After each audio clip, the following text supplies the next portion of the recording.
Alrighty, I'm back. I got you war torn. I'll add this gentleman here as a speaker if you'd like. And alrighty, yeah. So I guess what's interesting about this debate is it always seems to center around not the actual thing, and that is that the economy is an issue or whatever. So what do we do about it? There's some political points that people make, but the conversation about this always seems to revolve around, oh, boomers are gay and retarded, boomers are gay and retarded. And while they certainly are, and they certainly are out of touch, and things were easier for them, I guess the first thought I have is, what is the point of, for the past 5 years, endlessly comparing ourselves to boomers? And I wrote an article about this stuff too. I both wrote an article about the housing prices and the college prices. And like, this stuff is just, it's not so much the condescending, oh, just do something about it. Oh, just get a job. Oh, just apply. But, you know, my question often is, what exactly is the complaint? Is the complaint that things suck now comparative to back then? Because sure, there's no argument against that. But, or is the complaint, well, we're starving on the streets and we don't have jobs and we don't have anything to do and we're homeless and all of that? Because the latter is just every combination of not true. They are looking for their gay floor to ceiling apartments instead of just like settling on a shitty apartment. And even like, oh, well, the houses are way too expensive now. Are they expensive? Yes. But are you on the street because of the price of houses? No. And it follows, too, that although let's see. Gotcha. Okay. Although the price of houses is certainly more expensive, it begs the question, too, of what exactly is the hysteria about owning houses in the first place? Like, on some level, especially in your 20s, your only concern is to have a place to shit and sleep. And everything thereafter is about wealth building, I suppose. But even then, the meme of building wealth off of a house now is over. That was a boomer era thing. It's almost as if they're still programmed by boomers, but also complaining about boomers. So, Wartorn, you go ahead. Yeah, I think it's the problem with Poorllennials in general because they used to have, well, not used to, they have the problem of always making excuses because when it's like children, they used to say, "Oh no, it's not time, it's too early," and then they change to, "Oh no, but the world is too violent, it's too horrible," and now it's, "Oh no, everything's so expensive." They always make excuses. Yeah, I mean, like I'm sort of in the category of millennial. You could say late millennial. I really behave like a Zoomer, I suppose. And like I went through every stage of this issue. I went through, just like let's just even start with like young adulthood, right? The college meme. The college meme. Oh, how heckin' college is heckin' too heckin' expensive. Now, first of all, and they'll cite these averages, and it's like, really? You're going to use the average cost of college across the entire United States to get an idea of what college is going to look like for you? So that's one.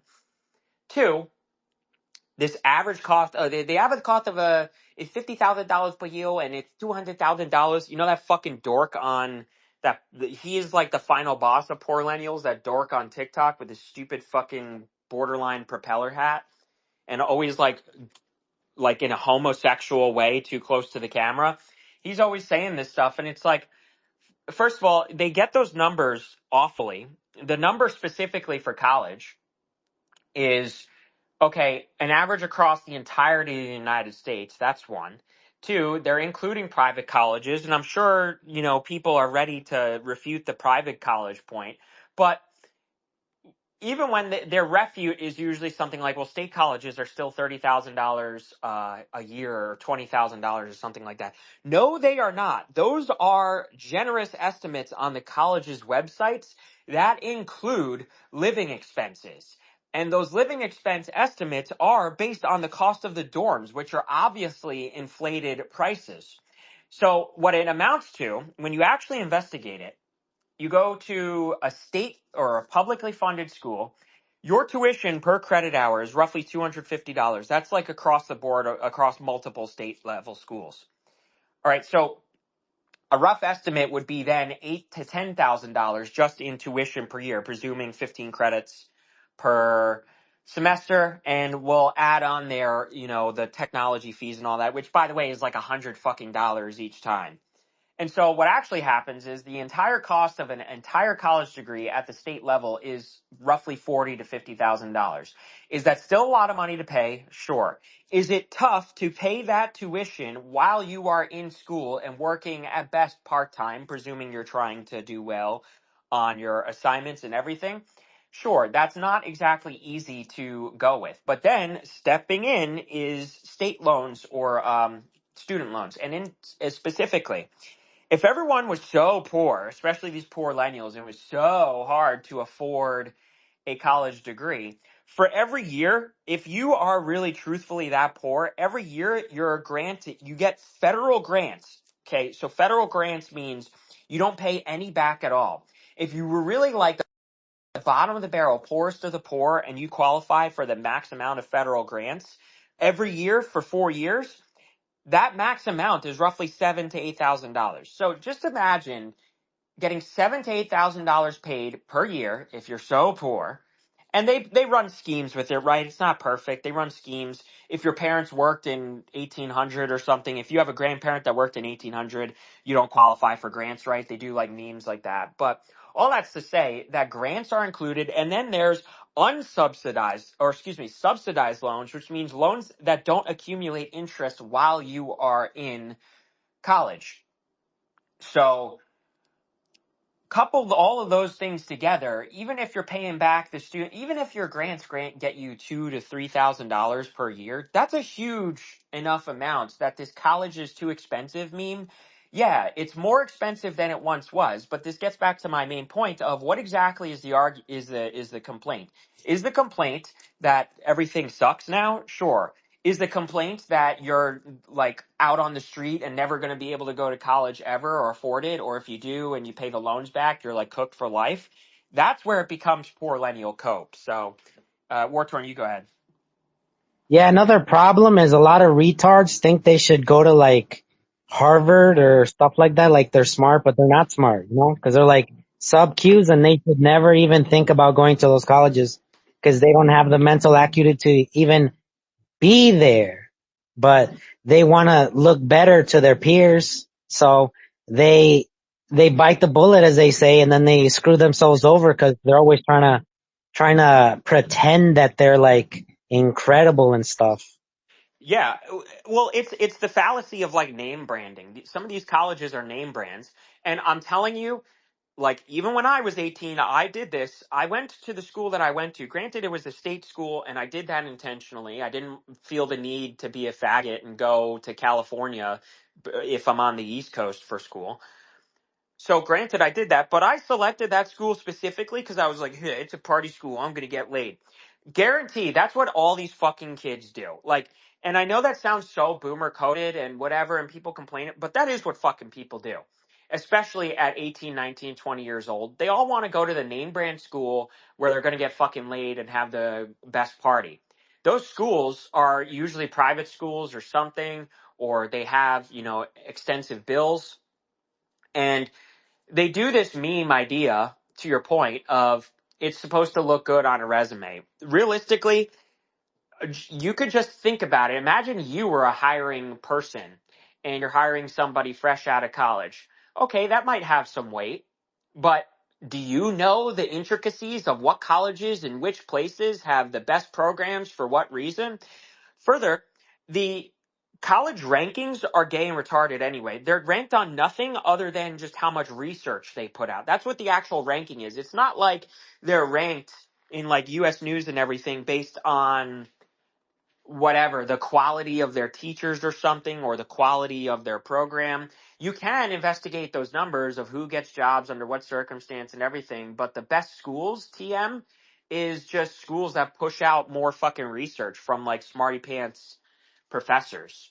And so they all select privatized institutions. They take they take out unsubsidized loans from the jump because they want to not work while they're in school. They don't want to at least move the ball a little bit down the field with the money. And they go across the country, which adds up. They go all over the place. They spend money while they're in college the whole time. And they go to name brand schools. Like if you're a hiring manager, you don't fucking care as long as there's a degree. And then after you have 1 year experience, hiring managers really don't care. They don't even look at it. They look at your resume for like 3 seconds. I think they did a study on that. So, Wartorn, you go ahead. Yeah, when I was in high school and they were pushing the college stuff, it really bothered me that they were telling people that were really stupid to just go for the experience, and that didn't make any sense because like they didn't help them to like go where they were supposed to. They were actively pushing for the big colleges, and it was weird as hell. Yeah. The college experience too, allegedly, is your first time independent and quote unquote networking. That's not what any of them do. And when they all talk about the college experience, it's the gay butt sex party experience. And, you can make the arguments about specific majors and everything too. But ultimately, this isn't the issue everyone is making it out to be. And let's say you don't qualify for any loans, don't take out, or grants, you don't qualify for subsidized loans. You don't manage to pull all of that, and you got to pay the $4,000 every semester, so roughly an extra $1,000 a month. Okay, that's not the easiest thing, and that's pretty prohibitive. But there's like tactics of work. There's tactics of take less credits per semester to nudge that number down. It sucks how much longer that makes things take, but you take less credits. You're paying less up front. You work while you're in, especially if you're taking less credits. You could probably work full time, and you could fix that. They let you go on payment plans too. That's another thing that people like forget about. If you have like some sort of outstanding bill at a college, they let you go on a payment plan. Usually it's carried throughout the semester. So that's the college element. Go to a state school, work while you're in, take subsidized loans. And the loans thing too, I'll say, is such a huge meme because you can defer payment and defer interest by either continuously enrolling at least in one class every year, or, the first 6 months they're deferred for a little for you to get a job, although that's a different topic because the job thing is a problem. Or you could just keep like I've been taking classes perpetually since then, and my student loans are all subsidized, so not a single one is accumulating interest, and I'm getting additional degrees. And, so it's just stuck there. And this is kind of like sounding like it's advocating for, just kind of fuck off with paying for it, but you pay it on the back end anyway. Like your taxes have paid for somebody else's student loans. It's all like non-existent too. Like you don't have to feel bad per se about taking forever to pay your loans or something because like the government, like the reason the government lends you money to get educated is because it's the government's investment in your capability to make more economic output. And this is super abstract and like a long convoluted chain of value exchange. But just know that it's your country investing in you, and then by you working additionally at that higher level, higher capacity, you are giving something back to your country's overall output and so forth. So before I talk about like cars and all that too, and housing and all that and jobs, Jess, does the UK sort of have this conversation? Does it, do people get mad about it? Like how is it different or the same over there? Well, in regards to college or in just regards to everything boomer? everything boomer with the price of everything and the jobs and all of that. Yeah, they complained a little bit. Millennials were the most, like I'm Gen X. I'd say millennials were known for being the most whingy, like, generation ever. But I mean, they're better than Gen Z because they did try their hardest. Bless. I think it was just really shit because I think they were expecting the same benefits that generation before them got, and it just didn't work out that way. Yeah. But and then they blamed, like, they blame the boomers, but they don't take into consideration their excessive spending habits, the fact that they have epic levels of credit card debt. This has got nothing to do with boomers. No one is telling you that you have to buy everything right now. Um, no, they go out more than any generation before them. They drink more. So I was like, I get it, but I think that every generation has had their cross to bear. But on the other hand, they grew up generally without the sort of excessive violence that a lot of Gen Xers and boomers grew up with, Yeah. because kids are a lot more protected now. So it swings and roundabouts, but they don't see that. I think they do. I think they do now, but a lot of them, they don't see what they do have. They just spend a lot of time talking about what they don't have. Yeah. I'll say real quick. The spending stuff, their argument against that is usually, well, my $12 whatever coffee once a month isn't going to make a dent. And like it kind of does actually. Like you'd be surprised what you could do if you're spending that and then plus, it all adds up to say roughly like $100 to $500 a month that these people will spend, especially on the drinks. And even drinks at restaurants, they'll happily, every time they go to a restaurant, they have to get their precious little sippy feelsy goodsy juice. And it's always 12 plus dollars. And it does add up enough such that, if you're not putting away that 100 to 500 a month, like it does add up for everything from, forget even a down payment on a house or something, right? Because they always complain about that.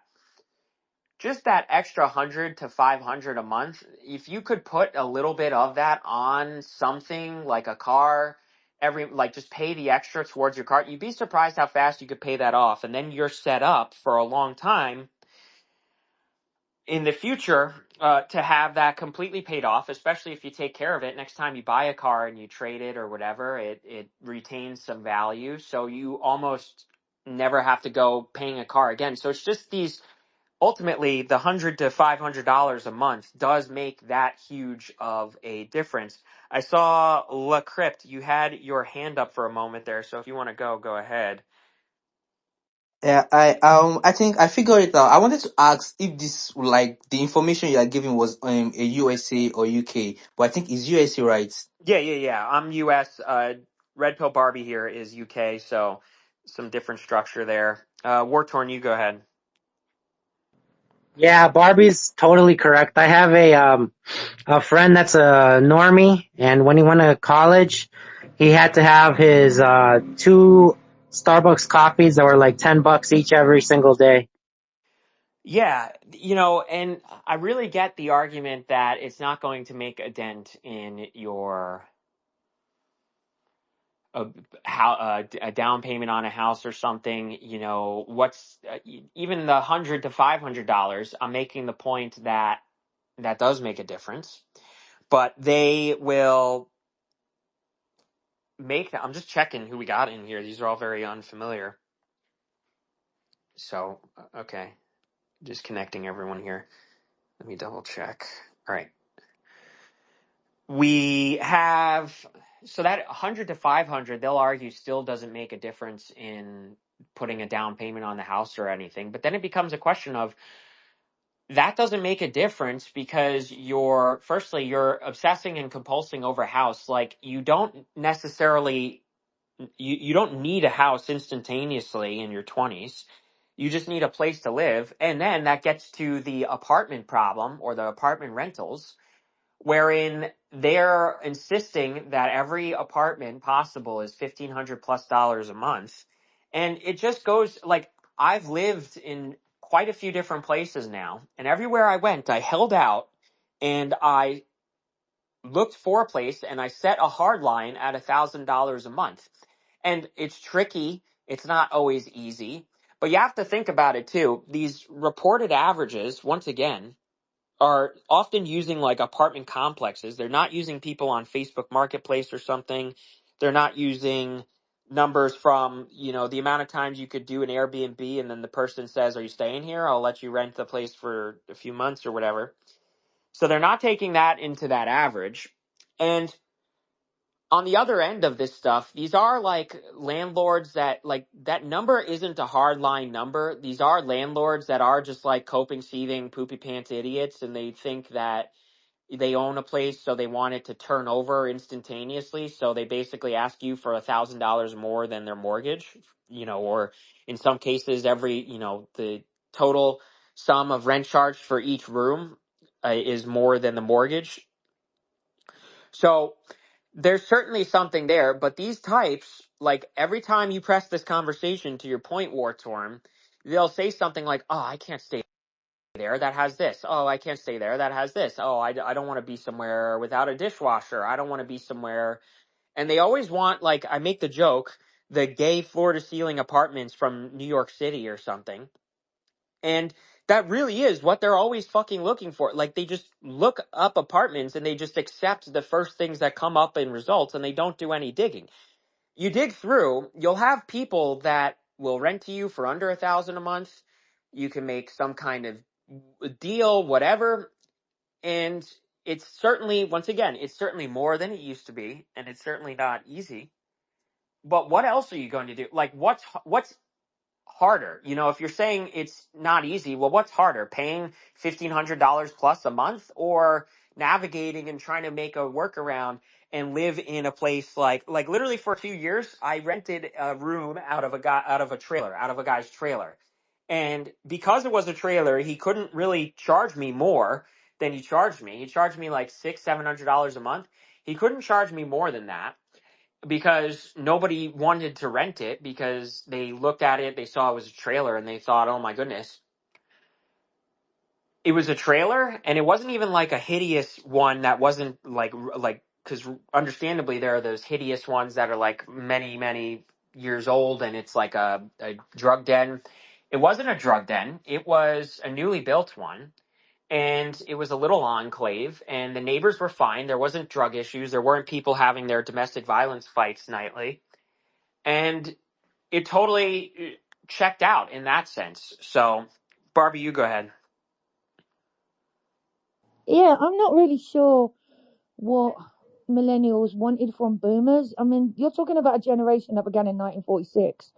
The Second World War had literally just ended a couple of years before. And you've got like literally they were rebuilding an economy from scratch. USA and UK, I can't speak for all of Europe, but most of Europe was savaged. It was absolutely destroyed. There was nothing. There was no healthcare system. There was no housing. There was nothing. So they had to build. They had to begin from scratch. And I hear a lot of cope like, "Oh, they should have provided for our future." They didn't provide for your fucking future. You have a future because they rebuilt the country. Like, Yeah. I don't know what America was like. I know that we went through the Depression, but apparently you were supposed to come out of depression and immediately start looking towards the future of grandchildren that you didn't even know you were going to have when you were like literally most people were starving. UK, we had no healthcare system. Our healthcare system came out in 1946. Most of our people were dying in their 50s. We had most of the people that we did have in the country were extremely ill. A lot of the men were dealing with PTSD. The children that were brought up in that generation obviously couldn't do much. I really don't understand what it is that they wanted from that generation. Like, I don't get it because it's me, it's just nonsensical. Like, I think they did what they could, and I think that they did quite a good job. But the reality is, if my parents were from the silent generation, most of which were pretty, horrific parents.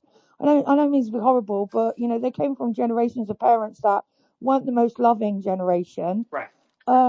It was really bloody hard, and I think they built the economy up and they did what they could with it. Naturally, recession came, but I don't think that's their fault. And I'm really bored of hearing people say, "Oh, it's Beamer's fault." Like, no, it's your fault. If your life, I get it that the economy sucks. I get that, and I get that it's hard now. but there wasn't a magical time where everyone was living this amazing life. I don't know what it is that they think was going on before they were born. Yeah, and they make the point often that it didn't matter what job you had, so long as you had a job, you were ahead. Like, okay, that's certainly like utopic. But you ultimately have to face up to how, like, that's just not what it is. You can be politically active and try to make that happen. I think that's the goal of any country, to make something like that happen. We talked earlier about how there are people who inevitably could never do any job that's more than bagging groceries. And so with that, they have a place here. It would certainly be worthwhile for them to just, doing everything they can should warrant their needs being met. But this preoccupation with boomers, I think part of it comes from, you know, rightfully, okay, boomers shaming you, right? Boomers telling you to pull yourself up by the bootstrap. Right, that's getting retarded because it is kind of out of touch in the navigation of the modern day. I think a lot of times what they mean though is not just work harder, but make moves, try, do things, make certain moves, look for different places, move somewhere. And so now understandably, like when they shame you, it seems to be like a psychosocial thing wherein they're just like more so aggravated that boomers shame them. Because sure, all this argument points to is that boomers have no place shaming us, and especially because they're like the fat retard generate. They're a bunch of fat retards. They're lazy. They fuck off. They're not like gym pilled or anything. They were degenerates. They were drug abusers and all of that. So that certainly holds merit.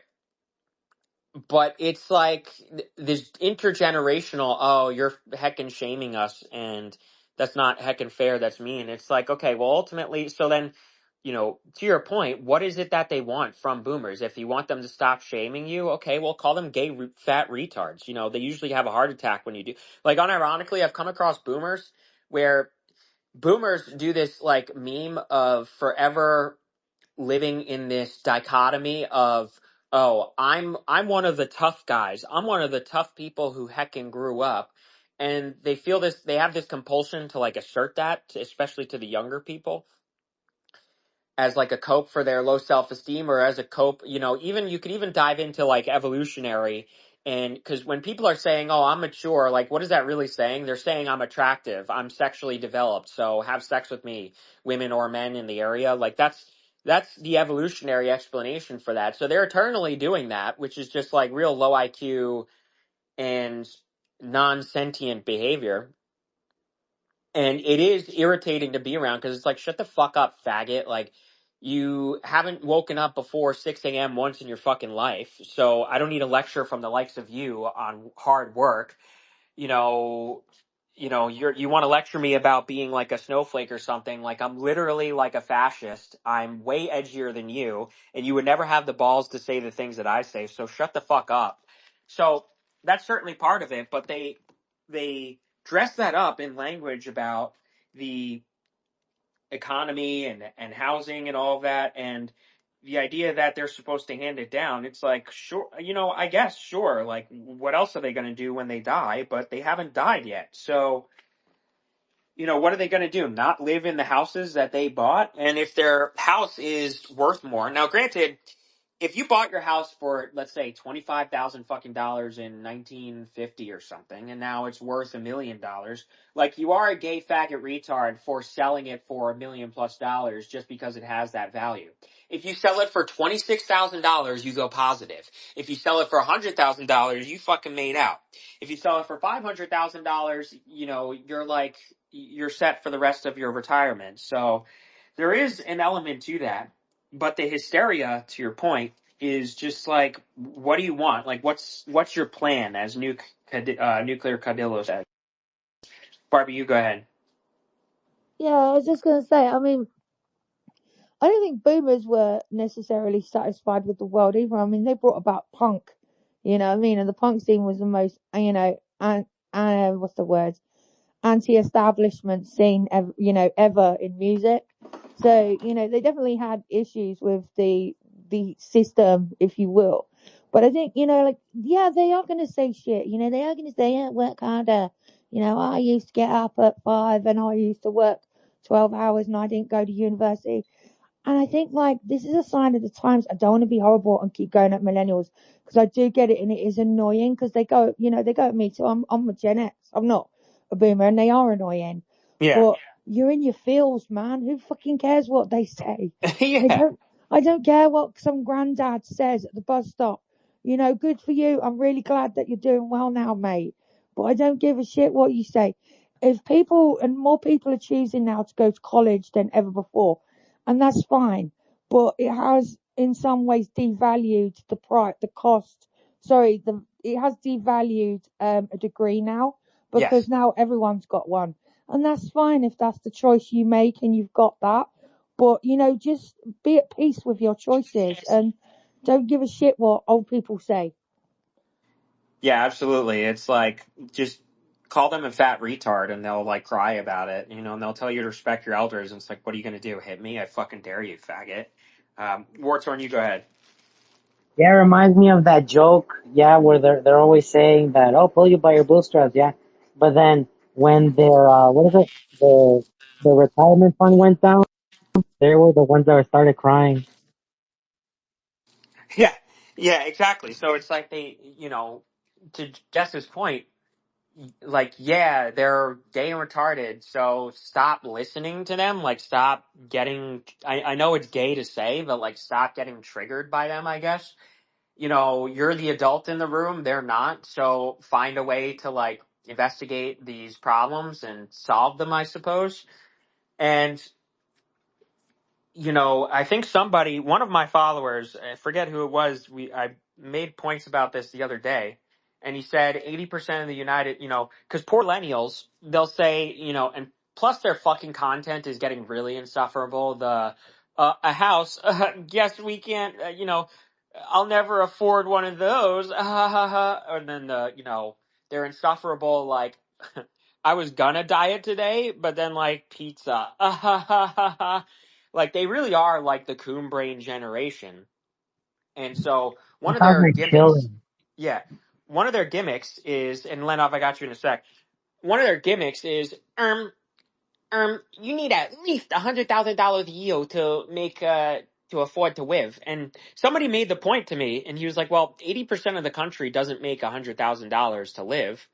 And what is living to them? And if 80% of the country isn't making enough to live, wouldn't 80% of the country be out on the street starving for weeks at a time? So, and that obviously doesn't happen. So this $100,000 meme just rationally doesn't make sense. So, Lenov, you go ahead. Yeah, just wanted to add that this millennial hate just hit our mimetic market too, like a couple months ago. So uh, our millennials are kind of like yours as well. And one other thing, in defense of the boomers, uh, the housing market, it's bad out here too. And our boomers did not really get all that houses for free, like, because they didn't even own any houses before like the 90s because of the Mhm. Soviet laws and stuff. Right.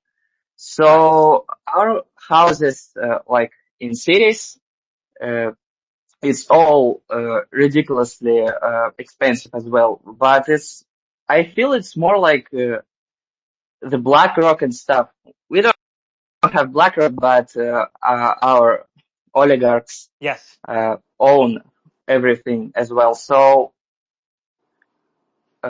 it's just the corporations and stuff. Yeah, Yeah, it's that's all. tricky. And isn't it interesting how your point is, over there, people didn't have houses. Boomers didn't have houses until post Soviet Union, but millennials still sort of have the same complaint. Like, obviously, between your millennials and our millennials, then the variable is isolated that, they just want to like bitch moan. And, there's like, does it really make sense fully to say that an entire generation are just like a bunch of giant pussies?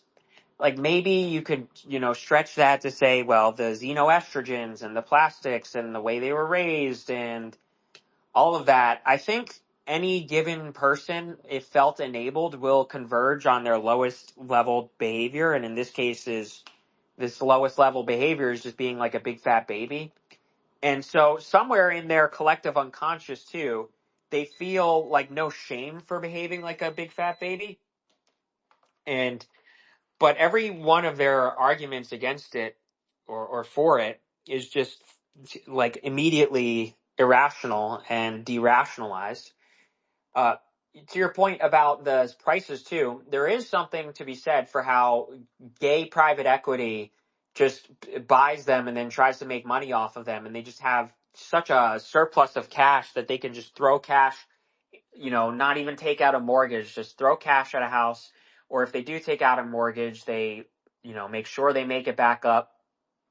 But to your point, the cities, like, it really is a huge locational problem. And earlier when I said that fucking faggot on TikTok, he's like, the median cost of a house in America is $400,000. And so it's like, first of all, even using median versus mean, first of all, when you look this up across articles, across news websites, sometimes they differ in these estimates by like $80,000 at a time. One time I Googled it, and one result said 400,000 and another said 480,000. So someone's wrong. And if someone's wrong, what led them to be wrong? And in fact, that just more so increases the probability that they're both wrong. And you think about that average, that is highly, highly inflated by cities and, broader what's the word? Greater metropolitan areas. And this is evident, and I'll link it here shortly once, somebody else is speaking. There's a map I found, the National Association of Realtors in the United States, and it does average home price by county. Bro, even in the New York City area, like the New York City, Manhattan County, like average home price is $1 million. If you just go one county over, which sometimes is a 10 fucking minute drive, the average house price drops down to $500,000. Does that still suck? No. Excuse me. Does that still suck? Yes. But that 10-minute drive is more than enough of a fucking move. Or more than easy enough to do for a fucking move. You could still see your family. You could still work your job in the city, and you could commute to the city. Does that commute suck? Sure, especially going to New York City. You got to take the train, you got to walk and all of that. Does that commute suck? Sure. Does it suck worse than not being able to afford a place to live? Like, I don't think so. And so, and you can run this exercise even in, New York State in and of itself. The other big cities, like basically any city that isn't New York, LA, Chicago, Miami, the average home price, even in some cases, goes down to like $200,000 a year. Specifically, I'm thinking of Buffalo. I ran this exercise. In Buffalo, the average home price just in the suburb areas comes out to like 200 to 300,000. So this really is just like an idiot. Oh, let me look at this average. Let me get a dopamine hit from a huge average that's gay and sucks. And let me just get a dopamine hit from wallowing in complaints about it. Furthermore, when I prescribe move, I got you one sec. When I prescribe to move, the complaint is, well, but that's my whole freaking wife. It's not fair to have to upwoot my whole freaking wife. And it's like, first of all, why do you need to live near your fucking parents when you're 20, 30, 40 years old? Like, I get the, return with the V to tradition stuff, but it's 20 fucking 25. Like, if you move an hour away from your parents, or even like one state over, like, okay, go see, as if you see them all day, every day anyway. If you do, then you're just kind of like Arrested Development baby. Why do you need to see your fucking parent?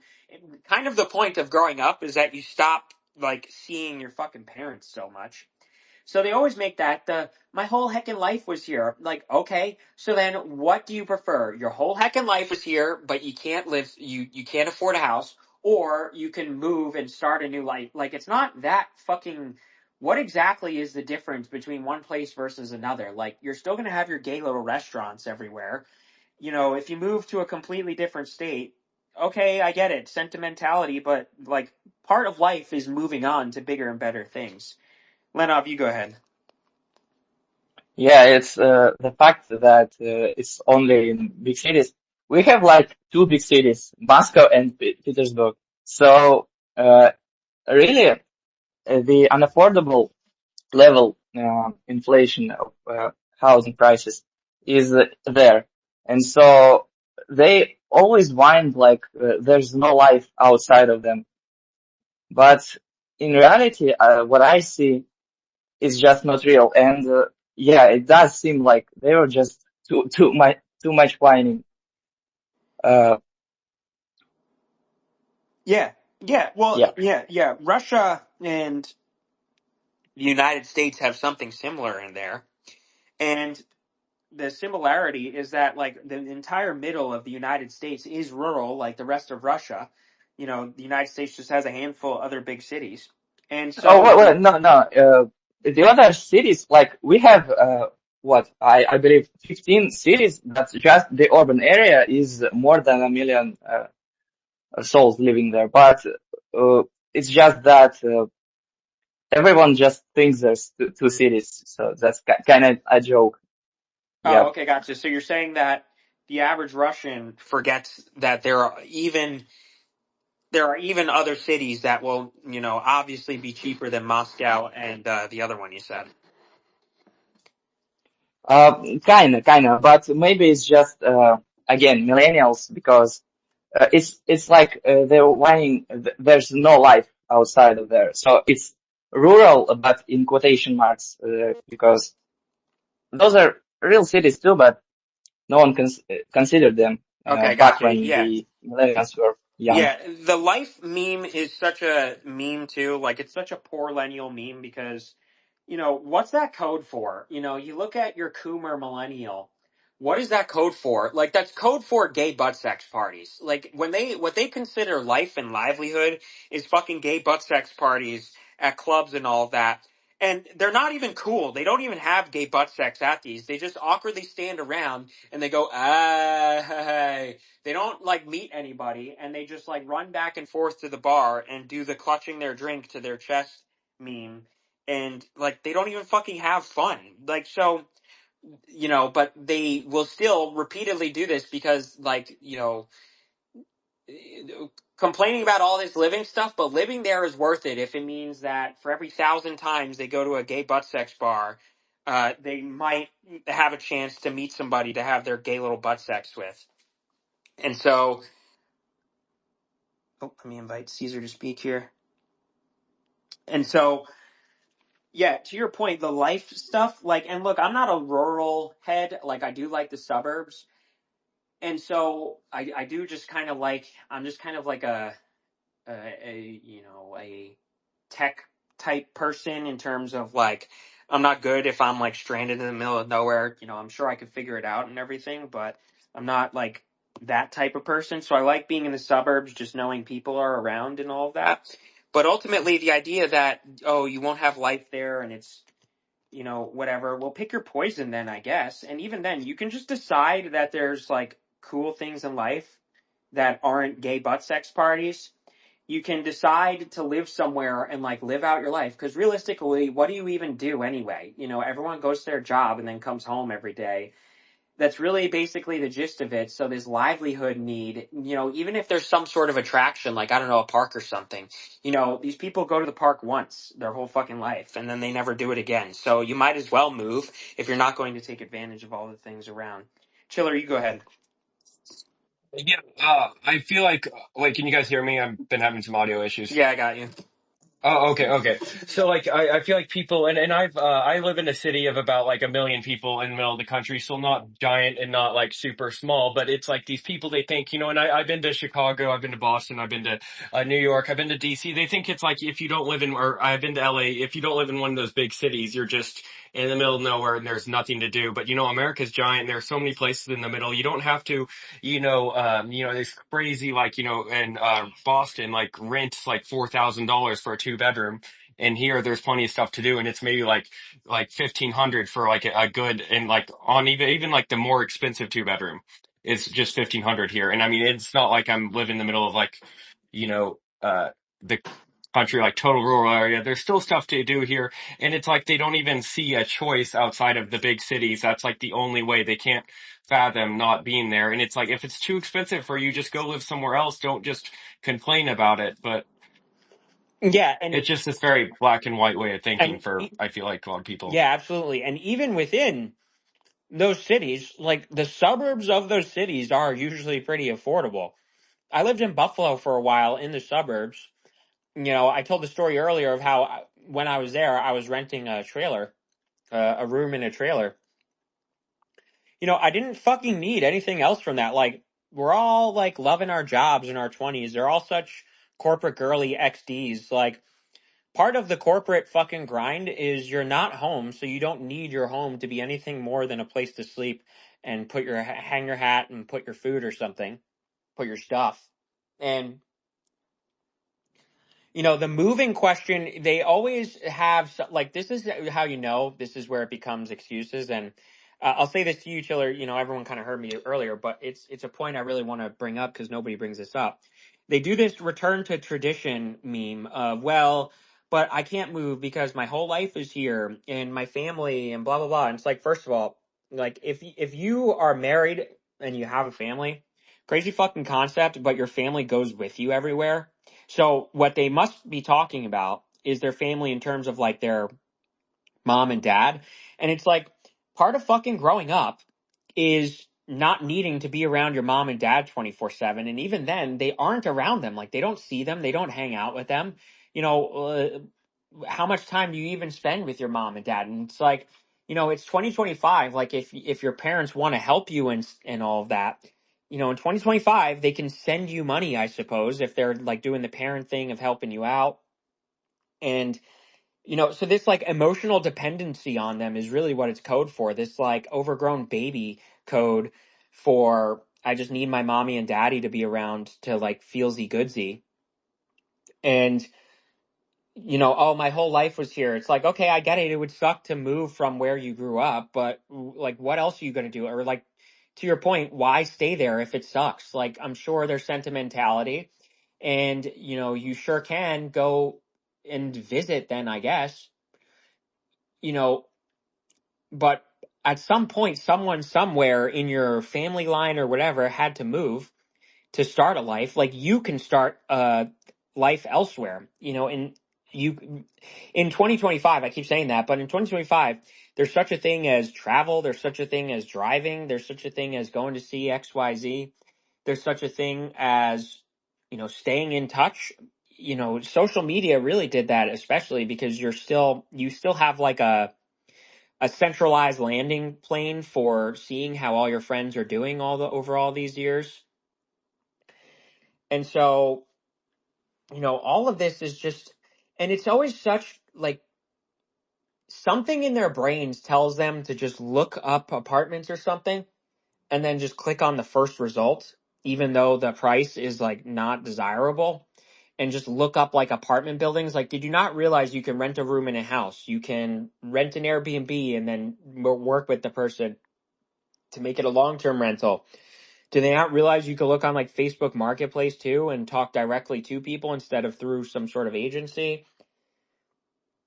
Even with like the drinks and stuff, the drinks we were out to dinner and people were saying drinks are $12. Oh, it's crazy. It's like crazy fucking concept, but you could just not order the drink. And we made the point earlier that they always say, well, it's not going to make a dent. And it's like, actually, it quite literally adds up. That's kind of the whole thing with spending, is it adds up.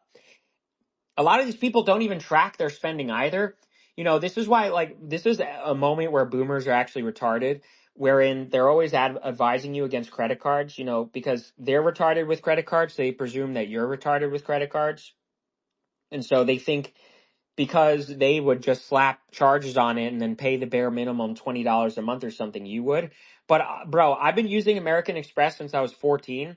Crazy fucking concept, but you can just look in your American Express app, see exactly what you spent money on exactly what time, at exactly what place, exactly what day, and you could see your habits. You could see it as a running tally. If your income every month is say $4,000, let's say you pay 2,000 in rent or something. Let's say you're still an idiot and you pay too much in rent.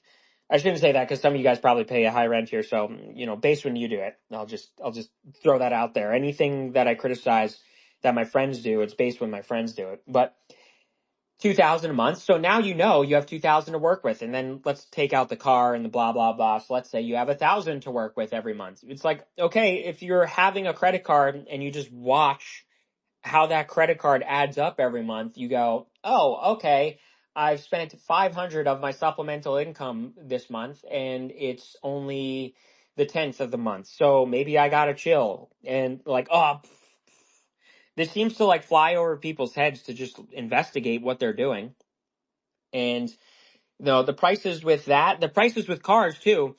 We have some friends who they need to get a new car or something, and they're just like looking at the first result that comes up, which is like $50,000 SUVs now, because like they're like I can't even just take the easy way out and say, oh well, they just like it because it's brand new and it's shiny and all of that, because it's like, are people really that low sentience? Are people really that stupid? Like, you could even get a relatively new car for $10,000 to $20,000. Like, it's 2025. Let's say you want, I don't know, car X in the 2025 version is $50,000. If you buy a 2021, which usually will have the same body style and look, and maybe one of the lower packages, and even the lowest possible package comes with everything you could possibly want or need anyway, you'll have like $10,000 to $20,000 off. In fact, that's exactly what I did for my most recent car. I bought it. It was a few years older than the year in which I bought it. And lo and behold, it was exactly under the price marker that I set for myself. And lo and behold, I also paid it off in quite a fast amount of time because I just threw money at it from my salary, even though, it dipped into my savings a bit. I could absorb that, and I just wanted to throw the money on it to just have it paid off, because if you pay it off that early, next time you go to buy a car and you trade it in and everything, you almost never have to have a car payment again. So all that's to say, and not to make anybody feel bad if that's not them, but all that's to say, these freaks just like look at the first thing that comes up and they just accept that as true. They just accept that as the reality. They just don't understand that the world is so vast and has all different versions of everything. So, Chiller, you go ahead. Yeah, so I was wondering how much of that you think is social media, as well as like, they always have to have the big and the best. And so let's say they're not moving out of college. They're not moving to New York because they want to be there. They're moving it because they think, people will be impressed, or think, oh, you're living your 20s in New York, or they feel like it's what they're supposed to do due to some like misguided, like, oh, I might be missing out. I see all this stuff on social media. I'm really wondering how much that's contributed to it. I would think a decent amount, and I think that's where a lot of their motivations Yeah. lie, because of 2021, oh, like they're so worried about what other people think of them when really no one would give a shit. 2021, 2025, they look the same, you know? Yeah, that's a great point to make. It's like they have this urgency about their 20s where they think, they hear the clips of the 20s are the best years of your life. And they hear that and they interpret, best is the operative word there. What does it mean for your 20s to be the best years of your life? When I say that because what I mean is it's the only time in your fucking life where you're going to have this like fucking superpower testosterone energy, whatever, to get a lot of things accomplished, to make moves, to, do any version of that, to work out, to set your body's chemistry. I don't know if there's any like proof of this per se, but there's something that about working out. I've been working out for like 12 years now. There's something about it where it feels like, not that I would ever stop, but it just feels like the way that it's almost like a long-term, savings account or something, where if you put that time in during your youthful years, it's almost like your body develops some sort of protection mechanism. I know that's like super pseudoscience-y, but it just feels that way. So all that's to say that when I say that the best years of your life are in your 20s, means that's like the time where if you lock the fuck in, you'll make it. And so, but what is like the Poorllennial thing? They think best years of your life. They think that's the one time in their life where they're going to have access to like sex and gay butt sex parties. And so they think that they got to like go to New York City to meet as many people as possible, to like hump as much as possible. And I think the real thing, and this is like a Marchese Methods psychology analysis here, and that is that the best years of your life, they call it that because they think that your 20s is the only time of your life where you can be an indulgent coomer guilt free, right? And this is evident in people's conversation about this of, oh, well, go out forth and have fun. That's what you're supposed to do. You're in your 20s. So it's this bargain with their super ego where they think, like they're eager to do anything they can to do that because they're eternally simplistic lizard brains operating on the pleasure principle. And so their urgency is, I got to get as much cooming out as possible in my 20s because that way it's guilt free. And that way, if, I want to coom later when it's guilty, at least I got as much cooming in as I could, without guilt. And, ultimately though, forgetting even the long-term effects of that, the consequences of that on your health and on your outlook for life, when you're in your 30s, you're going to significantly slow down and everything on that. But just zooming out from that, it begs the question of why are like their life telos is pleasure. They think pleasure equals happiness. They think, and not to always harsh on this point, but they really do operate on eternal hedonism. And with that comes this whole construct. And I lost my train of thought there a little. So I don't see any hands up, but if anyone has any thoughts, by all means. Yeah, I was thinking, since we are back on the youngsters side of things, uh, you put the jobs in the title, and I saw a YouTube channel in recommendations. Uh, Damon Cassidy. I don't know if you got this pop up too. Oh. Uh, so that guy was very convincing in that the job market really is cooked out there. So Mm-hmm. like everyone wants 10 years experience for entry level jobs and stuff, Mm-hmm. and it does seem intimidating. So what's your take on this? Yeah, I'm glad you brought that up. Marchese moment. I forgot that I even put that in the title. And so I've experienced this firsthand.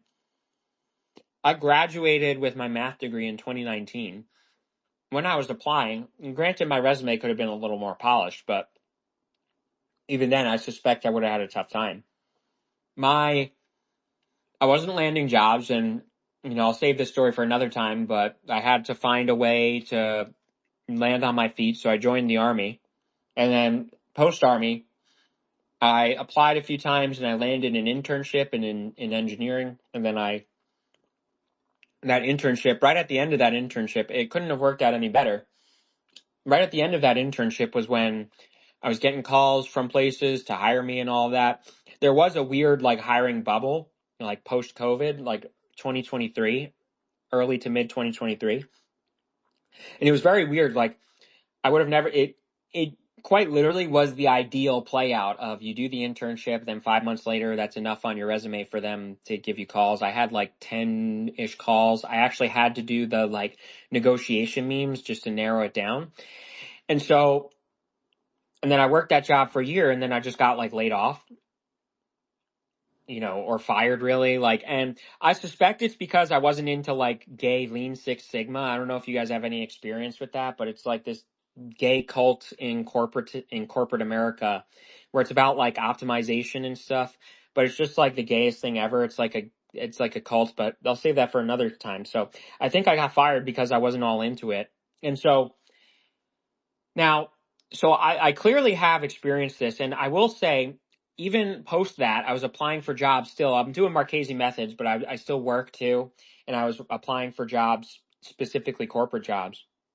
To your point, they all want 5+ years experience. And that's such a gay and retarded thing to do too, because a lot of people have this false linearity to everything. They think like 5+ years experience equals like 5+ units of value on something. But if you think about like your experience in anything, everyone here can just think about it. If you have 5+ years experience on something in your life, even if it's not a job per se, whatever, making Photoshop or whatever, I estimate that like you realistically, like the rate at which you get better at that doesn't increase or doesn't stay the same past year 3. So it's sort of like tailors out. Like your first year or 2, year or 3, there's like a huge difference in that what the experience teaches you. But then after that 3rd year, it doesn't really make all that much a difference to have 3 years experience versus like 5 to 7. So it's like a really retarded thing they do. But all that is to say I've experienced the jobs market thing firsthand. And it always is specifically though, and this point was a few weeks ago. This is kind of like a corporate America problem. There's certain jobs that any sort of office job is where this problem seems to be strongest. And so, that argument a few weeks ago about like the Panda Express thing, and here's a key point. A lot of people were like, well, it's $70,000 per year, but oh well, what the fuck? I'm not doing that, because it's a shit job and you're on your feet and all that. And granted, that is a shit job, but who's to say that that's what you have to do the rest of your fucking life? Like, you could spend a year making $70,000 and you could leverage that to make like massive changes in your life. That's exactly what I did with that engineering job. They were paying me $75,000 a year. And so you don't have to do that in your entire life. All that is just a means by which to get on your feet, to get some money ahead. And so that just further brings up the idea of what exactly are they mad or complaining about? Is it that they're like starving on the street? Because if you are starving on the street, a Panda Express $70,000 job, you won't even start tomorrow. You'll start right the fuck now. You won't even have time to shower. You'll be so eager to go there. So yeah, the jobs is cooked and I applied, right? So I applied like endlessly I half-assed it. I did the lazy LinkedIn easy apply, and a lot of their applicant tracking systems are garbage, right? So they have a computer read it and they're searching for keywords, but the future is here, I guess, with these technologies because they're stupid still and they can't figure out how to parse a document like for a table or something. If you put your skills or the keywords in a table, it won't be able to parse the table, the data structure of it. So it's like real high IQ programmer stuff here. So sometimes that's the issue. Sometimes the issue is they're looking for the experience. And then there's that meme where they just post jobs to make it look like they're growing or something, or they post jobs to get some kind of like tax break or something. And so, and they post them on LinkedIn and they ignore the LinkedIn applications. A strategy is to skip over the easy apply and do the, actual direct application. But that's kind of like such a meme too. Like the whole point of something like LinkedIn is you just have a resume publicly on file. Like, so there doesn't have to be an application. They could just find you. So it's interesting that that's the point, but they still use these like HR software. So yeah, good to bring that up with the jobs. The jobs are cooked. And I will say though, like very direct, like small business, mom and pop type jobs are still there. They suck because they don't pay so much and all the time. But like if the strategy for that, I would say is if you're applying somewhere that's not necessarily like corporate, like Goybot zogged up, you'd be surprised how quickly and easily it is, you'll speak directly to the business owner or the manager and all of that. So, Oh, I had a similar experience that I applied. My first job was like the pay was just abysmal. I could barely survive in that, and once I got, I believe it was like just literally 4 months of experience. I got accepted onto a job that was too what in the field I wanted it in, but the pay was also again not too big, but livable after that. Yeah. And then just 2 months more of experience, and it was I was on the market for real. But the big step that I had to take was it's just you go from the college stuff when everything's done for you, and you don't worry about being paid too much or and about standing up for yourself. So you have Yeah. to learn it, and then after you learn it, it's much easier. Yeah. And, you reminded me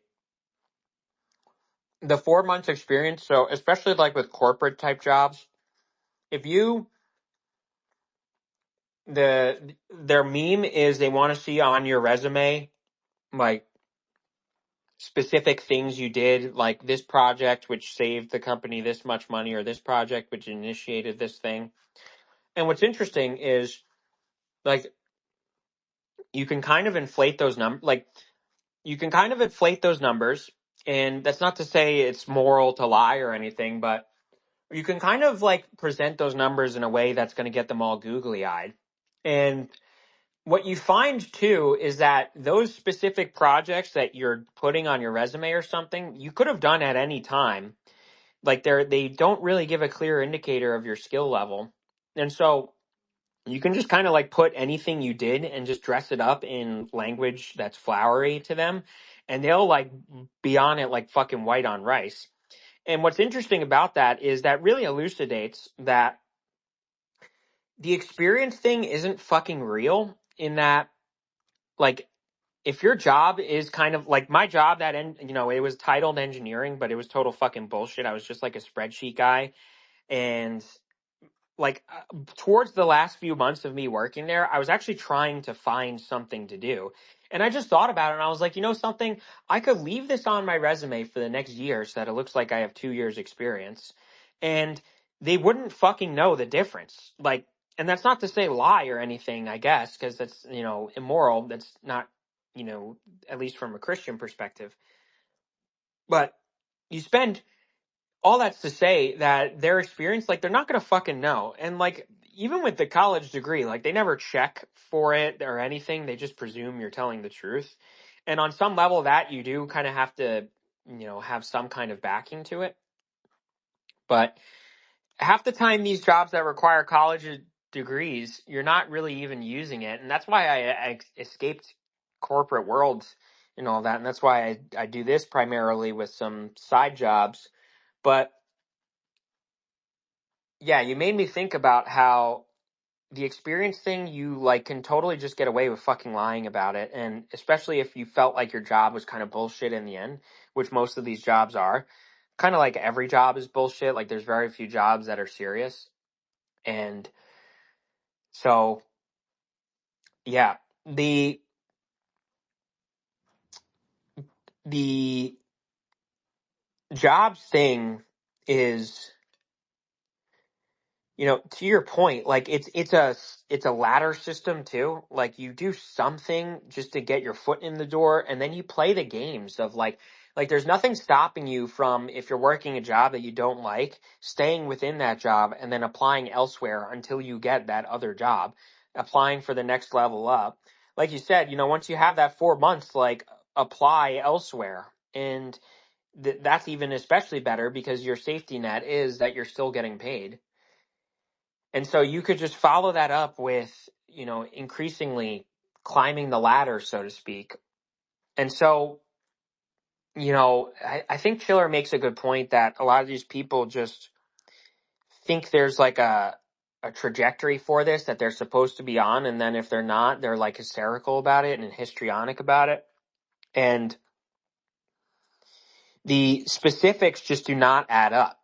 the median home price in the United States is $400,000. Okay, but median home price by county, some counties within states that are ostensibly expensive, like New York, some of their New York's bigger cities that aren't New York City, even Albany or Buffalo, some of those averages in those surrounding suburb areas drop down to 200,000, and $200,000 house on like a 20, 30-year mortgage is $1,000 a month, by the way.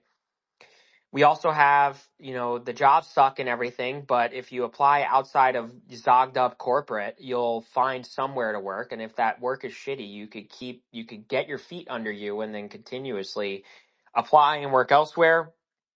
We have the cost of college is just like a total meme too. The state schools charge roughly $250 per credit hour.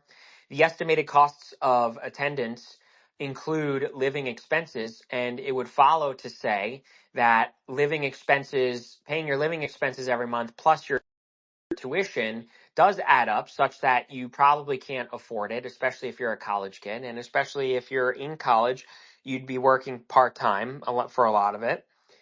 So it certainly follows, but that's where the loan system comes in. And that might be scary, but if you take subsidized loans, your interest is paid by the government while you're in school. If you're really that poor, you could take grants out, and the grants and if you're like the poorest of the poor, the grants could award you up to $7,000 per year. And that almost entirely pays the tuition difference of a state level school. You go to you don't fucking dorm while you're in the school. You escape the dorms. Even in the first year or two, sometimes they mandate that. So you could just ask for a waiver, make up some medical fucking bullshit. You could rent a place in the neighboring area. When I was in college, I rented a room for $500, and it was like a shit room, but I didn't fucking care because I was never even there. I was always in the math rooms and the library and everything. I didn't need, like, as we mentioned earlier, the college experience. The college experience is living in a shithole while you study. Like, that's what the experience actually should be. I didn't need to have a nice apartment, to bring girls back in or something, because I'm not going to fucking gay butt sex parties. I'm not there to do that. And this urgency over, I got to do this the right way. I got to have my fun in my 20s. You know, and we already made the gay butt sex point. I'm just kind of like reviewing everything, I guess. We already made the gay butt sex point and the urgency to coom guilt free.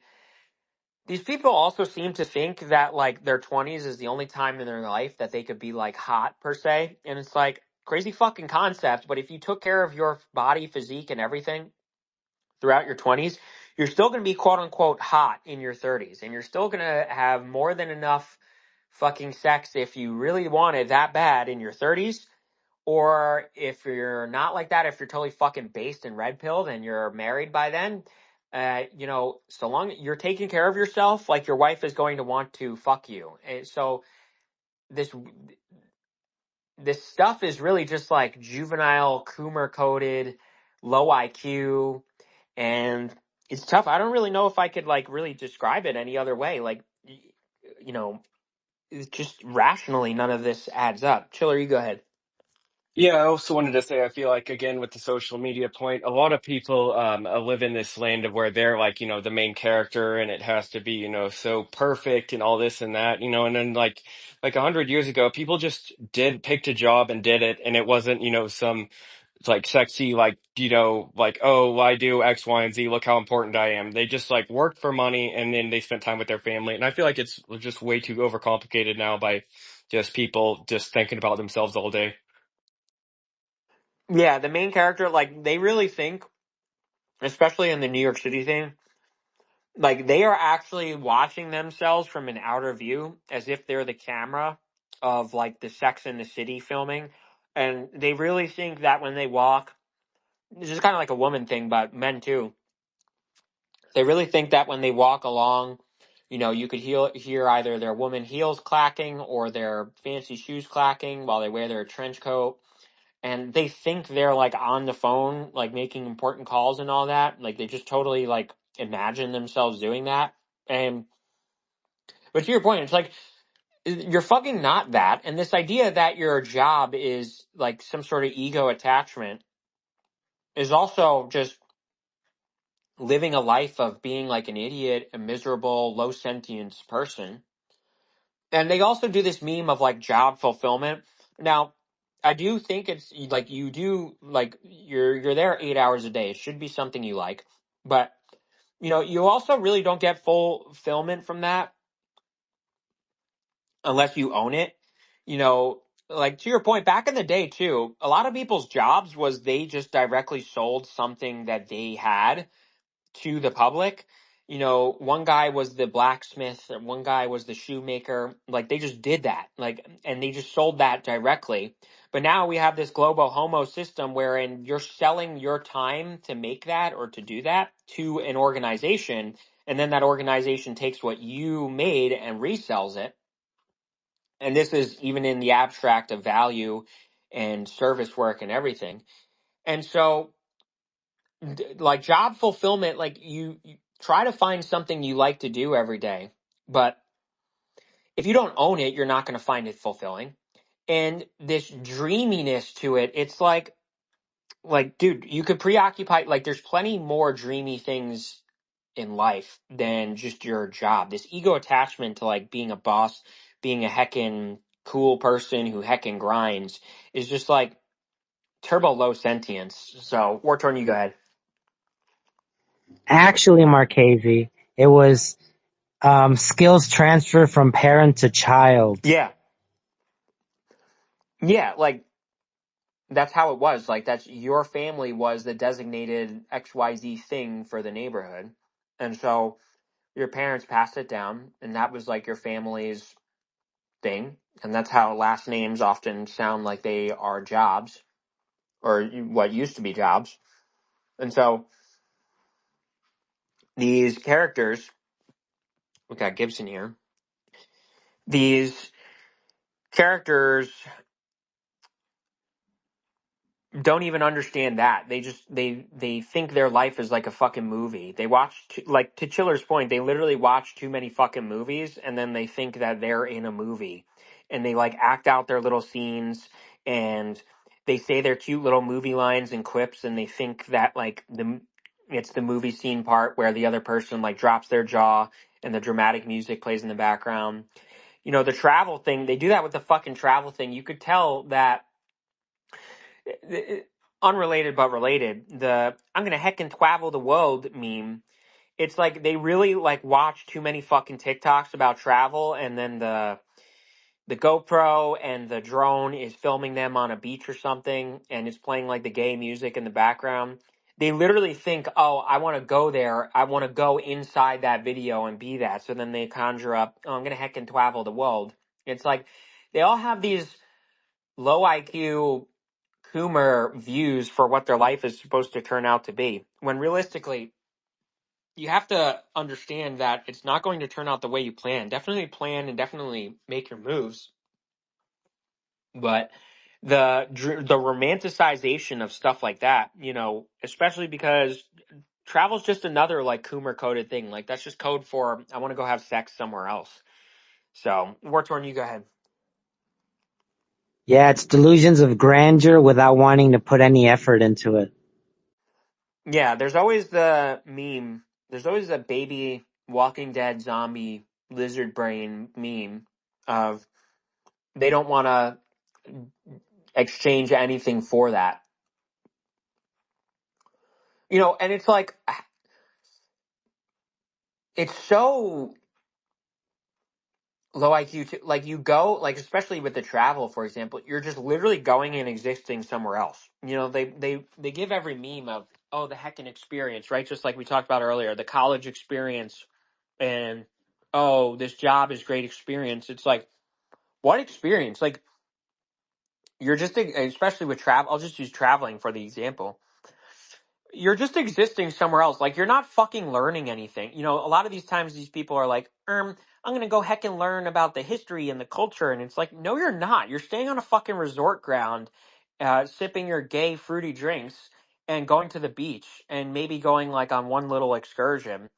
You're not learning the history and culture of another place. You're not like investigating their politics. You're not going to like you're not reading books about them. And to that point, it's like you want to learn about the history and culture of another place, read a fucking book about it or look them up. Like, why do you have to travel there? And if that's because they think their feelings are reality, so they can't just read about truth, they have to feel truth, or they have to feel what's there. And so they think that you can't understand something unless you felt something about it, which is just like super low IQ. uh, I I don't want to say like woman coded. I don't want to like just shit on women all the time like eternally, but it really is like it is a unique problem to women that they do that. And so they think like feeling is being. Lenov, you go ahead. Yeah, I think it comes from the movies where they travel to China and learn the kung fu and stuff. Yeah, Yeah, ancient wisdom. But also, there's merit to that because you don't know what how are people different, but yeah, it doesn't really apply when you're traveling to Thailand or some shit. You, yeah, these people are this people is not what you are interested in for if you were talking for real. But also to the line part of what you talked about earlier. Uh, I'm not a Protestant, so I have this Jesuits thing that you know lying is not bad if no one is hurt from that. I mean they the corporates and everyone else too on the job market, they lie in their requirement too. So like yeah. and True. and, and no one is hurt when you add a couple months or half a year to your experience. So that's my rationalization. Yeah, I mean, Marchese, do you even think it could be justified as like a white lie? Obviously, it'd be fucked up if you go and deceive someone for monetary gain, etc. But it's like on these corporations, like, yeah, add a couple months here and there. I think that's what you should do.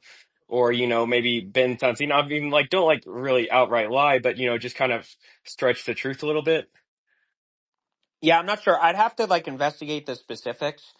Maybe Gibson, if Gibson wants to speak on this for a moment, he would probably know better than I do about the specifics of the ethics of that. Um, I do know it warrants investigation because it's very clear that people think like Christianity is like just don't be heckin' meme, that meme that floats around that I post sometimes. Don't be a big fat jerk. So it would just follow that the going idea of don't lie like might also be a misinterpretation.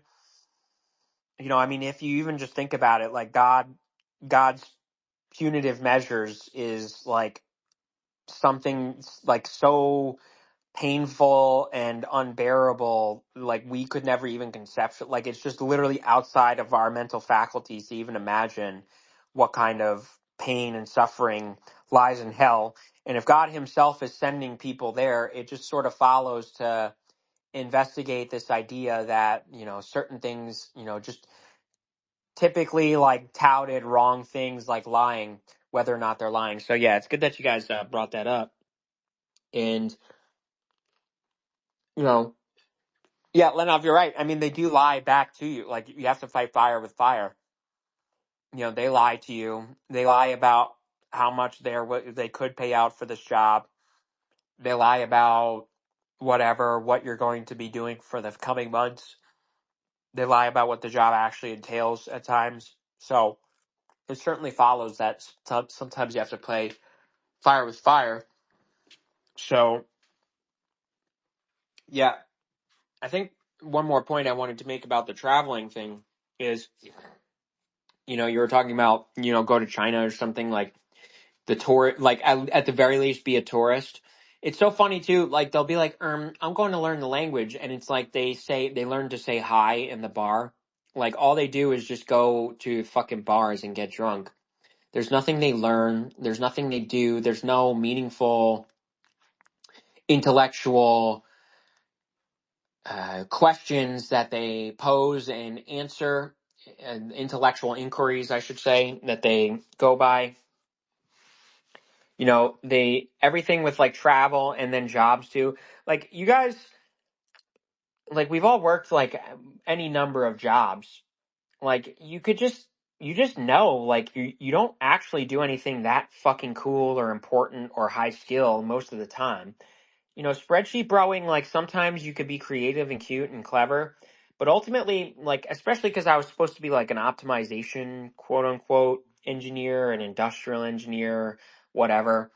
Like, half of the, like, quote unquote, projects that they were like bitching at me to do, like, I didn't even know how I was supposed to analyze. Like, it more so was just like moving stuff around, putting them in boxes, like, and putting them in bins that like roll down a rack instead of pulling them out by hand. They roll out down on a rack, and that way you can like refill them all day. It's just like really like not even high IQ, super abstract skills of anything. Like you're just kind of like a glorified, you know, bro that sometimes comes up with good ideas. And so it just follows from the idea of experience and everything from the travel. They don't actually experience anything. They don't actually learn anything. It's just, that's all code for, you know, doing something until I feel differently about it.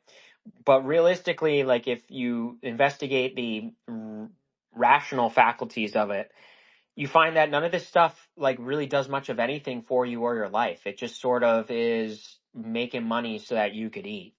So, Lenov, you go ahead. Yeah, it's and often with jobs, it's not even doing anything for them. Like the bullshit jobs book, I read it and it's so much truth in it. Like you just sometimes they just need to have more people because it gives them status. It's not even the company itself; it's the managers within it. Yeah.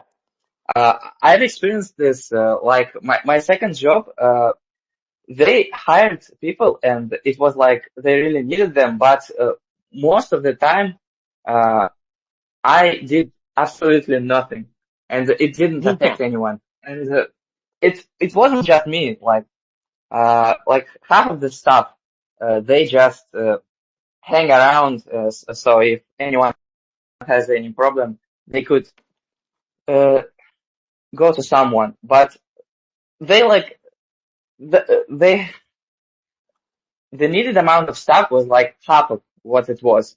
So it was all for status or for my boss, immediate boss, to have bigger pay because he has more uh, people he's responsible for. Yeah, absolutely. Yeah, like I'll fully admit, like a lot of these jobs, like I don't feel like I fucking do anything. I don't do anything all that, like some, especially ones where you have like a friend at the job, like you're literally just goofing off all day, and it's kind of awesome. I kind of like want to do that again. And so this attachment to this idea of it warrants you some sort of special skill points. Working at all of these jobs warrants you some kind of pride. That's all kind of like bullshit too. And this is what this gets at. And the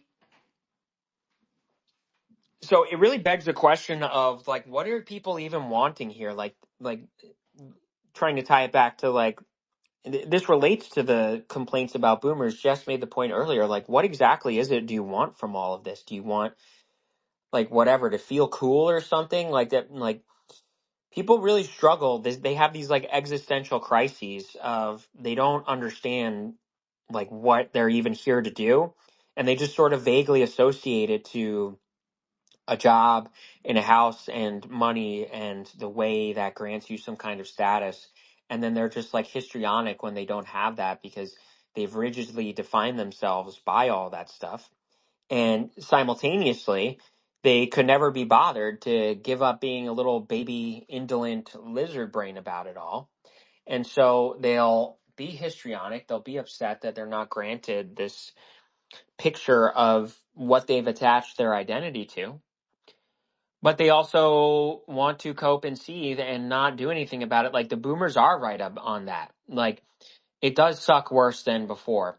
And given the price raise of everything and all the complexities, you do have more people unable to, with the income to expenses ratio and everything, they've all calculated that. They've made that point that there is a larger pool of people now than there was back then that could never really cross the threshold of getting ahead or something. But getting ahead is a fundamentally different question than surviving. To survive, you have no choice but to make the moves, to move out, to move to a different state, move to a different area, find a different job, find a cheaper place, go to state school, go to whatever school, get degrees that you don't actually care for but make you money. Get degrees of things that, that's an interesting layer too. That relates to the fulfillment idea, the jobs fulfillment idea, wherein people want to it's okay to study what you want to study and fulfill your dreams. People act like you could only ever possibly go to college between the ages of 18 and 22, and that's fucking it. You could never go and do anything again and could never go back. And the job you get out of college, the job you get when you're 22, 23 is like a judge sentencing you to that job for the rest of your fucking life. Like crazy concept, but you could like use jobs as moves to move your way up, move laterally, or just make money in the meantime to pursue other things. I think a lot of the miscommunication is in that boomers, when they say pull yourself up by the bootstraps, what they mean is just figure like at least giving charitable interpretation, ignoring the ones that are just saying that so that they could feel like tough guys. The charitable interpretation is telling you like, look, you have no choice. You have to do something. You have to keep trying to do things. You like the one thing you do need urgency about is that you're not going anywhere. You can't make your life non-existent unless delete yourself, but that's like not an option really. So you are existing. You have no choice but to exist. And so it follows, make the most of that existence, even if it means you have to make shittier moves and work through some things that others didn't have to work through. It doesn't actually matter. And I know that's kind of like a platitude to say, don't worry about what other people do. But ultimately, if you value yourself, your life, and your time, you'll find that like you really don't care what the circumstance is because you know that you have no choice but to do something about it or to, do something about the bad thing or continue facilitating the good things. And so this idea that like it's the end of the fucking world with the going back taking it back to the degree too, like even with the degrees, like people forget the part where college degrees are synergistic. They're not stacked on top of each other. So if you get a college degree, even if you, let's say me for example, right, college degree in math, let's say Marchese methods, to bolster market, well actually that's exactly what I'm doing, right? I'm getting a master's degree in counseling because so I could transition this into counseling and therapy, at least officially. That is what I do, but officially, like that's completely unrelated. And let's suppose because all you need is a bachelor, you don't need a bachelor in psychology per se, but let's suppose I needed a bachelor in psychology. So I might think, oh, that sucks, blah, blah, blah, blah, blah. Even though the math degree and the bachelor degree in psychology are completely unrelated majors, the fact that I had all of my gen eds completed and all of those credits transfer, that takes 2 to 3 years off of getting the next degree. So it would follow to say that the course of action is get a degree in something that you're good at, invest in what you're good at first, and you genuinely feel you could make money off of something that there's a market for, and then you could like pursue your dreams and all that. That's kind of like always the vision, right? Like you work your job and then when you come home, you have your side projects and then you work on those. Sometimes that side project is an additional degree. And if it's unrelated to your current degree, it might take 2 years or so. If it is related, and this is what I did, I had a bachelor in math to go to grad school for math, I figured let me prepare myself a little better by getting better with computers. So I got a second bachelor degree in computer science, and it was at a key distinction here is that it was both were state schools, so they both followed like identical curriculums, and because they follow identical curriculums, almost all the credits transfer. And especially because it was going from math to computer science, all of the math requirements were fulfilled. So I just had, and even like one or two computer requirements. So I had to then just take the computer courses. And the total number of courses I had to take was 10, which is roughly 30 credits, which is roughly a year's worth. So all that's to say, there's like a layer to this of like just expand your mind to think about alternative routes and solutions. And ultimately, your brain has to be working like that 24/7 because you have no choice. Your life, like you can't, you're stuck with your life. You're stuck with your mind. You're stuck with your body. There's nothing you could do about it. So you have no choice but to just make your existence better. And if your current circumstances your existence sucks, like even if it sucks to work on it and to go through the displeasure and the discomfort of working on something or doing a grinding on X, grinding on writing articles, grinding on, Marchese grinding, in my case, even if that quote unquote sucks, you have no choice but to do that. Like, what's the alternative? Coom out? Like, we've all coomed a million times, like watching TV shows and all of that. We all know that's not the fucking answer that's not the end state of your life. Further, the extracurricular activities or something, in my case, I'm building my brand. Like, if it is something you like, it's not going to, this is the meme of it doesn't feel like work. I don't feel like I have anything fucking better to do. Like watching movies or TV shows or whatever, I don't have anything better to do than that. Or, excuse me, than work on Marchese methods and write and all of that. It keeps me occupied the same way. Worked on Coom methods, yeah. Yeah, you'll never see Coom methods. If Coom methods comes out, just knows it's over. The world has ended. They got me. And so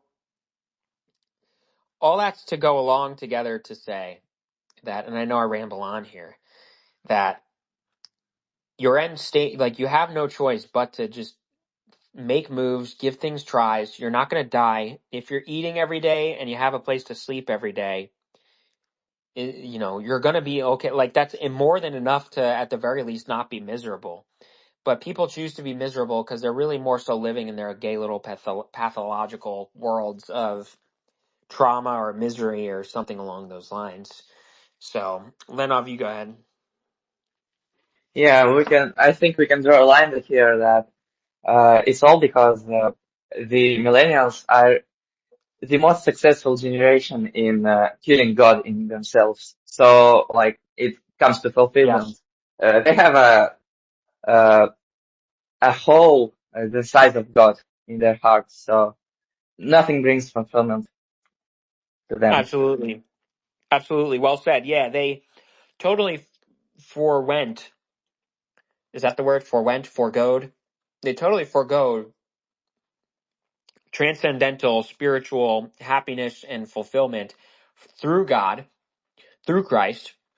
And even at the very least, other religions, they find some semblance, we all know those are demonic, but at least other religions, they find some semblance. They at least are in touch with the idea of transcendentalism.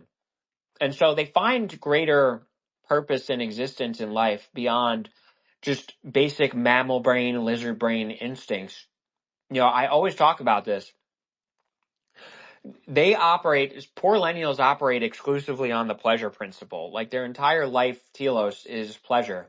And that's why their jokes are so insufferable and fucking gay.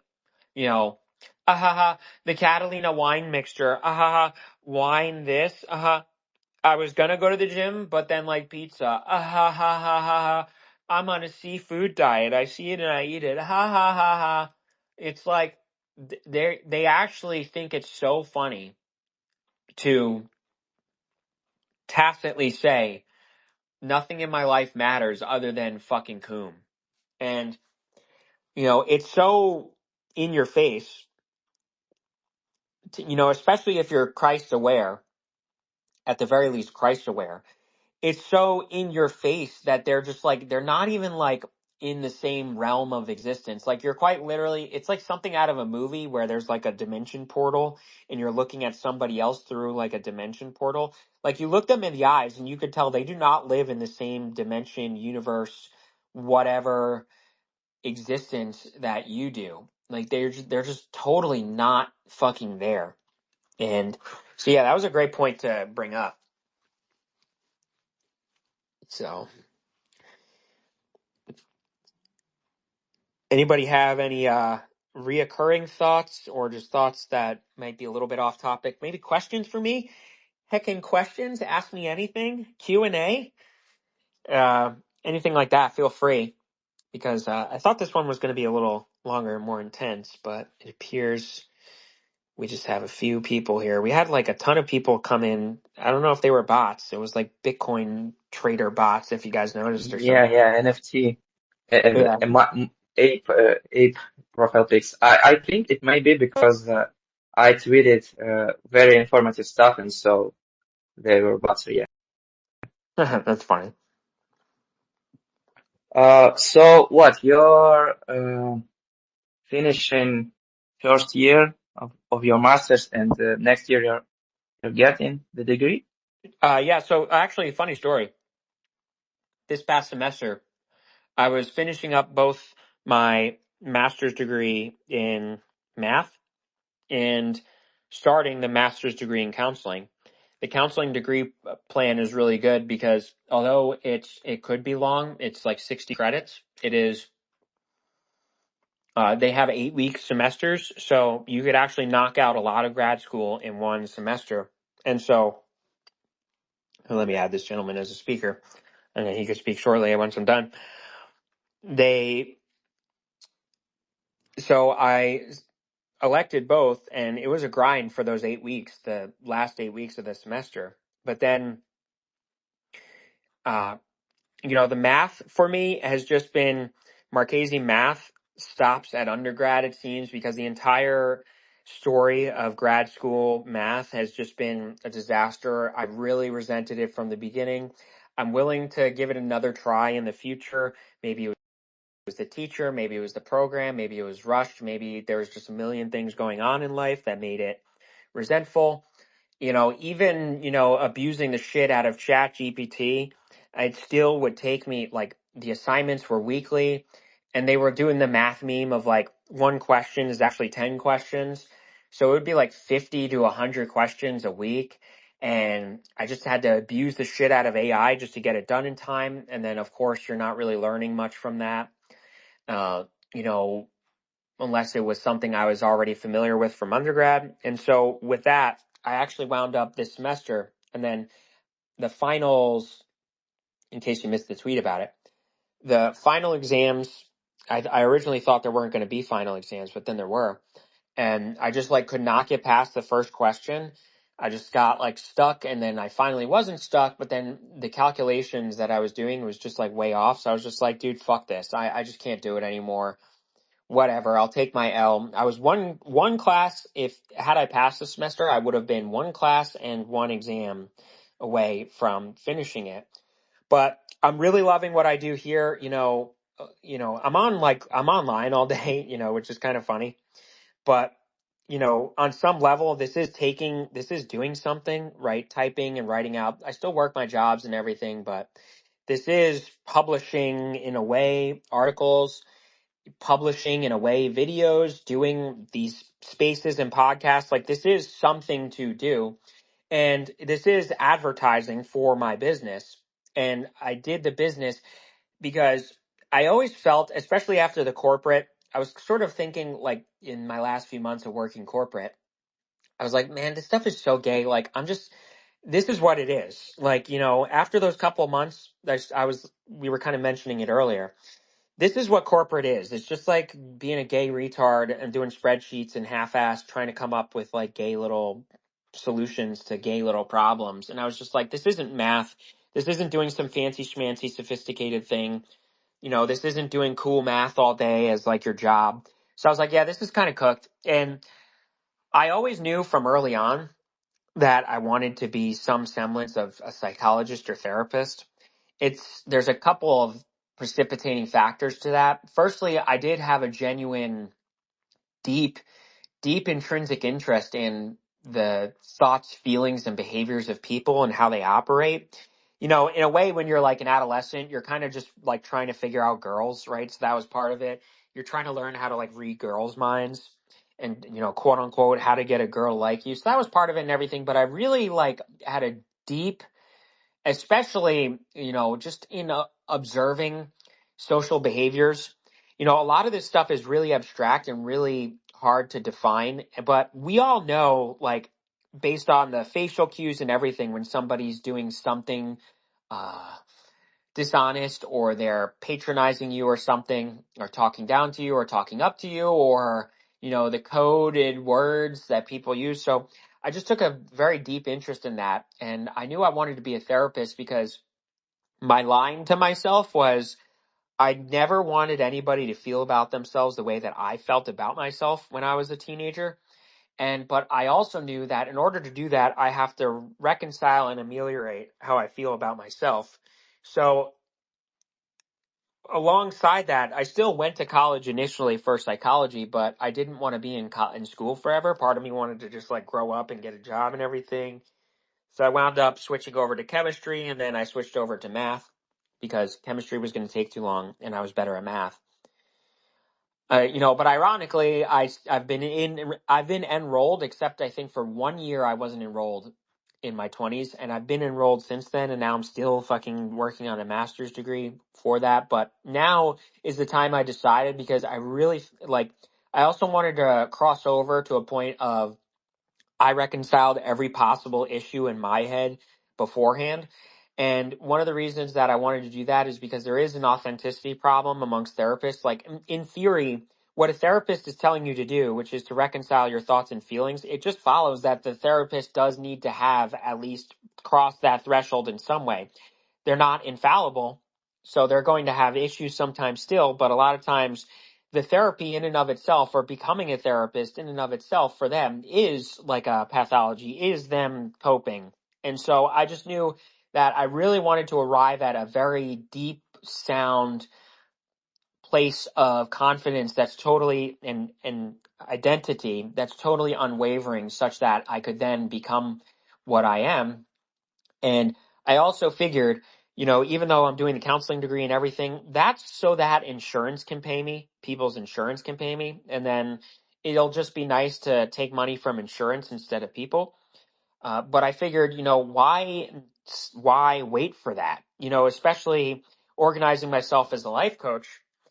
If you just think about it, like, there are tons of people on here, like these big names or whatever, they just are paid to coach people for no reason other than they're big and they say things that people like. So it just followed to me to say, okay, you know what, all my life people have said they find what I say intriguing. I have like almost literally coached people without being paid, like they were just like my friends.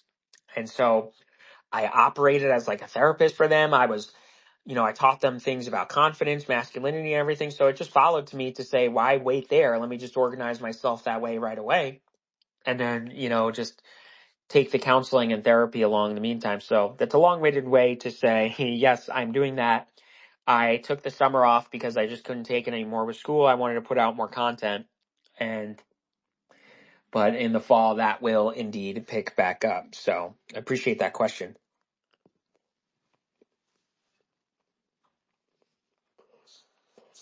We have a gentleman at Legendary here. He requested to speak. So by all means, it doesn't have to be related to what we were saying. You could just say whatever thoughts you've had. GM everyone, GM Manchester. GM I think I'm not pronouncing the name correctly. Is it Matches? Marchese. Okay, Matches. Sorry about the mistake. GM Watton, GM MDMX, and Lonely Girl, and Adderley Wolf. I don't really know how I happened to hop into this place, or it's kind of interesting. I mean, heard you guys talking about your experiences, how you try to manage lives and all that. Although my head is kind of full. It was really a long day. I just picked the mic when Marquise was like, someone can hop in and ask him anything. And as a sales guy, I don't know if this is going to sound weird here, but as a sales guy, I find every opportunity to put out my stuff out there, and I decided to pick the mic. That's just it. As a sales guy, I didn't quite catch that. Yeah, I said as a sales guy, I always, whenever I see opportunity to put out my sales out there, I'll always go with it. That's what I said. Yeah, absolutely. Always good to network in that way. So certainly, thanks for that input. Yeah, thank you. Yeah. So, alrighty. I think I'm ready because you guys saw Barbie in here earlier. She's probably hosting her space right now. Let me check if she's still. Yeah, hers is exploring taboos, hybristophilia. So if you want to jump in on hers, I think I'll jump in on hers after this. So, but before I do that, any final thoughts and everything about poorllennials, boomers, jobs, economics, housing, cars, the price of cars too? Side note on the cars, I saw a few weeks ago people were coping and they were like, beaters aren't available. And it's like, okay, yeah, 1996 beaters aren't available, but it's 2025. That means a beater is a 2010, which means that if you look up 2010s, there's going to be more than enough beaters around. So, anyway, so no final thoughts from anybody? Alrighty, well, it was good to have everybody. I'm going to jump into Red Pill Barbie's space right now after this, so feel free to follow me there. If she makes me co-host or something, I'll be sure to add some of you, especially the key Marchese lieutenants. Wartorn and Lenov, I think you were both there for the very first space I hosted almost like a year or so ago. So you guys are some OG key Marchese lieutenants. Oomfies. Lenov, you made me like, some of your stuff is so funny. The one where you, because you'll type stuff out in Cyrillic and I literally will have no idea what it says, but I always like it. And you're like, yeah, when Oofy likes it right away, despite having no fucking clue what it said. And then the other one you said, where you said first documented sensitive young man, that was so fucking funny, dude. So Lenov is hilarious. Lenov Yeah, is the funniest Marchese lieutenant. So appreciate that. yeah. Alrighty, so good to have you guys. I'll jump into Red Pill Barbie space, so I will see you guys there, and thanks for joining in on this one. Yeah, do well to ping me when you hop in Bye. here. I want to participate also. Okay. Alrighty, take care, everybody.